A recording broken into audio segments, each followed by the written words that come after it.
5-year-olds do this better than you do. Now, there's nothing wrong with the current form of motivation that we have. But let's think about what this motivation is. There's coercive motivation, and there's incentive motivation. So when we think about a coercive motivation, we think about things like jail, demerits, things that people really don't like doing. People don't like yelling at each other. People don't like being yelled at. People don't like going to jail. It's not a good thing. So let's think about incentives. The primary incentive we have is money. So what do people do with money? Well, you could use money as wallpaper. You could use it as weight. You could use it to flip a coin to see if you can win bets. But there's something more that we want to do with money. We want to use it to buy basic things that we need for survival.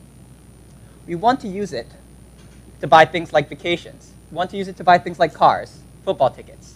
We want to use it to buy things that are fun. And I think that's where the core of things are. It's fun. And so how did I realize this? How did I realize that the currency of motivation, the key towards motivating people, whether it be in the community, whether it be in school, whether it be businesses, is fun? Well, it started with a hike out to Punahou Valley, which is up by Pearl City in Hawaii. And along this hike, we have this favorite camping spot, but unfortunately, it's overgrown with weeds or ferns. And just down from this camping spot, there's our favorite place to go for a swim. It's a normally nice stream. But this time, there was dead toads in it. It's kind of stagnant, algae in it. And there's also this field, which we would play dodgeball in, but unfortunately, it was covered with invasive gingers. So what did we do? And as you can see, there's one kid that's holding a hiking pole there. And what he did was he went, "Hi-ya!" And he started attacking that fern. And that just started a really, really fun day. And what we did was we turned this day around. Those are the gingers I'm talking about. And if you can tell, there's someone's head right there, that black head. And what you can do is they're round, and they're gushy, and they're smelly. They smell like ginger. And they're perfect for throwing like tennis balls. And so we had this massive ginger war going on. That was just really, really good fun. Everyone had a ton of fun. And then we eventually did find a part of the stream which was slightly less stagnant than the others. But how did I apply what I learned here at Boy Scouts, where it was just like a fun activity, towards other things that I did in Boy Scouts? Well, when I became the leader of this Boy Scout group, I considered how did I want to lead? And I thought about those incentives, coercive and incentive motivations. And I asked Scouts, why do you do Boy Scouts? And there's a couple reasons why. Well, one is my parents make me. That's a big one. Another is that it's fun. And I think that's the only way to really engage and motivate Scouts, because having your parents make you only goes so far. You aren't going to stick with something for 6 years and keep coming back to it Friday after Friday, giving up your weekends to do something unless it's fun. And so how did I engineer a curriculum or a Boy Scout activities to use this currency of fun? Well, so we did fun activities. Like, for example, this is an Easter egg hunt we had. We had things like 4-way tug of war that are just fun team building activities. But I wanted to do more than that. I wanted to integrate fun into the way we ran Boy Scout activities, into the way we had education. So one of the really cool things we did is, instead of just having someone stand up here and be like, I'm going to tie a knot, right over left, left over right, that makes a square knot, which happens all the time. What we did was, why don't we have everyone hold hands, and now you're going to tie the knot as a human chain of hands. And I think that got the Scouts really engaged, and it was fun, and it also taught them the curriculum. And another thing, for things like discipline, what we did was, well, Scouts are sloppy people. They leave their books, their clothes, their knives, all their stuff, they just leave it in piles and piles outside the camp. And you can tell them again and again and again, got to clean this stuff up. They don't do it. So what we decided to do was we'd hang up all this stuff up on the flagpole one morning. So they wake up and they go, who has the yellow boxers up there? And I think that was a fun way of kind of like a prank of reminding Scouts to do certain things. That was fun, and it was effective. But it's more than just a community organization like Boy Scouts that fun can be an effective motivator. It's also an effective motivator in school. So this past year, I had this incredible opportunity. We sang songs, we participated in skits, we baked apple pie, we raised rabbits. This wasn't summer camp.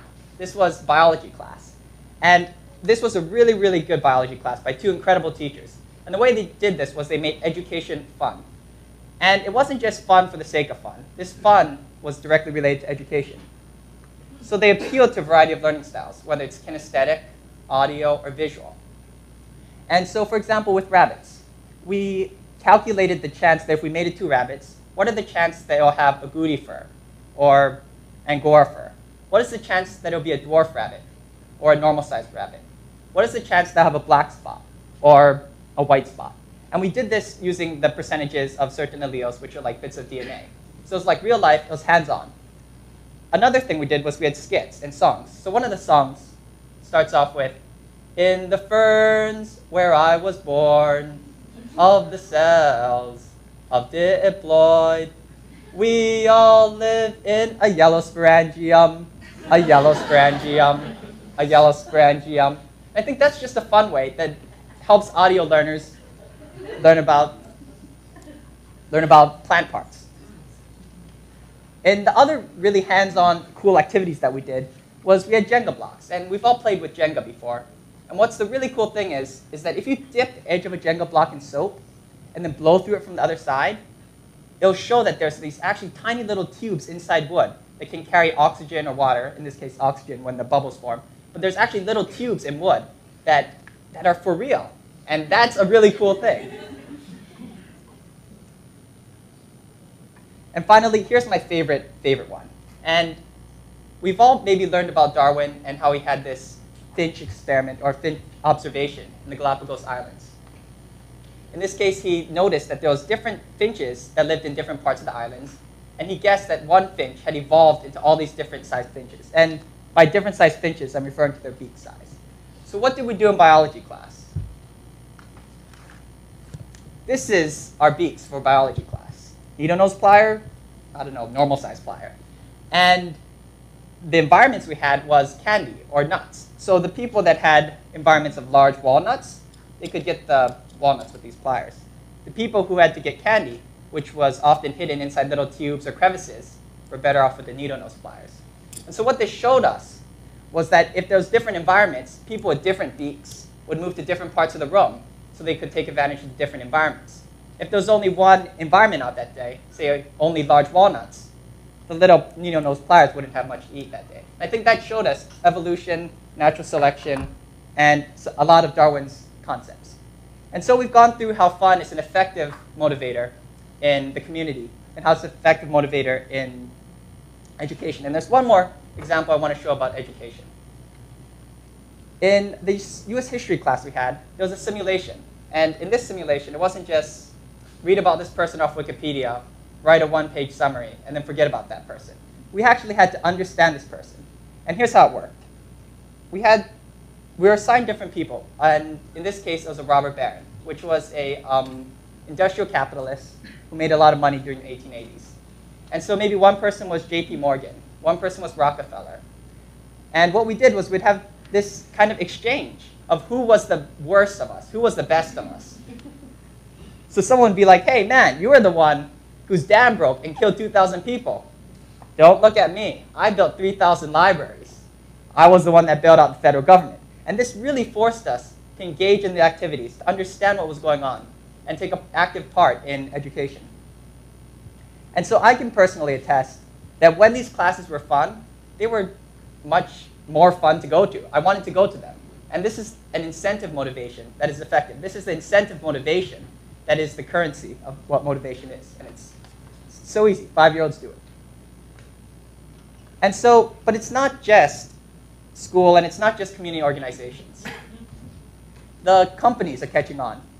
For example, out of Forbes' 100 best companies, 81% of them list fun as an important factor in what makes them great. Employees who have a humorous manager are 20% more likely to stay with that company. And Google is one of the most innovative companies. They have some of the best engineers. They keep turning out great products.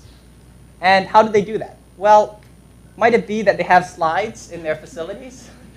Might it be that they have pool tables and rock climbing walls? Might it be that they pay you to do community service? Might it be that they also have free food? And I think one of the best examples of what Google does is they have something called the 20% rule. With the 20% rule, an employee is allowed to spend 20% of their time working on some kind of software product or a Google-related type product. And they're paid to do this. And during this time, some of the most innovative things have come out. When people have had the opportunity to innovate things on their own, to have the freedom to have fun in their own way, they've had some awesome, awesome things. So they've invented things like Gmail during this time. They've invented things like Google News, Google Sky, and Google Sky is a similar product to Google Earth. And so we've seen how companies are catching on to this, that fun is an important part of motivation. It's an important part of making a good company, towards making good products. And so I want to leave you with one last example. In Boy Scouts, we have a night called Fun Night, which is where we do fun things. And in one of these nights, we had a game to see who could make the paper airplane that could go the furthest. But there's a catch. It's done in silence, and it's done in groups of people where each person is only allowed to make one fold. So if you'd wanted to, you could give it a shot with some of those booklets or something. But each person is only allowed to make one fold, and they pass it on to the next person. And obviously, after the silence, it's just total chaos. They're like, come on, man, you don't know how to fold a paper airplane? Or, why were you undoing my fold? And so it got a little rowdy there. But I think the best part was we got to look at some of what the paper airplanes look like. Maybe something like this, and like this. And you can try to guess which one flew the best. But I can tell you which one flew the best. This one flew the best. And here's why. That's the problem of motivation. It's really quite simple. It's not some intricate like flying machine that needs delicate, precise folds. 5-year-olds do this better than we do. 5-year-olds spend tons of time doing this. It's really quite simple. It's fun.